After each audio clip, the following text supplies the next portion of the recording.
Bonjour. Aujourd'hui, nous sommes dans la rubrique des bons à savoir.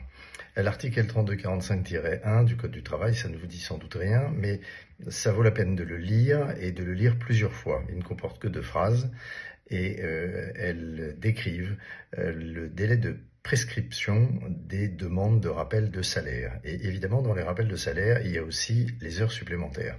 Pourquoi je vous parle de cet élément aujourd'hui? C'est parce que, contrairement à une idée très répandue chez les fonds d'investissement ou chez les entreprises qui achètent d'autres entreprises et qui demandent une garantie de passif, par exemple, et puis aussi, naturellement, chez ceux qui vendent leur entreprise et qui consentent une garantie de passif à leur acheteur, il y a cette croyance répandue que sur 3 ans, les rappels de salaire peuvent être demandés, mais qu'au-delà de 3 ans en arrière, aucun rappel de salaire ne peut être demandé. Eh bien, cet article vous explique le contraire et la jurisprudence de la Cour de cassation sur le sujet est absolument nette. En fait, il y a 2 situations à distinguer.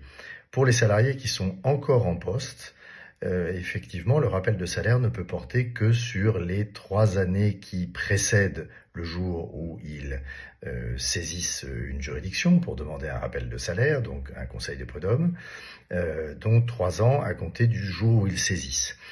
Ça, c'est uniquement pour ceux qui sont en poste.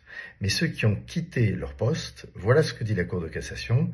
Ils peuvent réclamer sur les 3 années qui précèdent leur départ de l'entreprise, mais ils ont également 3 ans pour déposer cette réclamation. La réclamation ne fait pas éteindre, en quelque sorte, le délai qui précédait la rupture de leur contrat de travail. Autrement dit, en fait, pendant 6 ans, ils peuvent réclamer, 6 ans après la première heure supplémentaire qui leur serait due, par exemple, pendant 6 ans, ils peuvent la réclamer. 3 ans de rappel de salaire jusqu'à la date de leur rupture, plus 3 ans pour faire cette demande, car c'est la prescription générale en matière de rappel de salaire. Autrement dit, que vous soyez l'acheteur ou le vendeur, ce n'est pas sur 3 ans que votre garantie de passif doit couvrir les éventuelles réclamations des salariés de l'entreprise cible, que ce soit la vôtre ou celle que vous achetez, mais c'est sur 6 ans.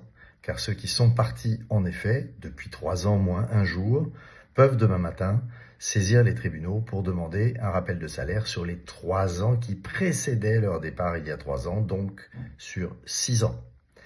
Petit détail donc à bien intégrer et petite parole de bon à savoir à répandre autour de vous, parce que la croyance la plus répandue, c'est que au-delà de 3 ans, il n'y a plus aucun risque de rappel de salaire. À bientôt.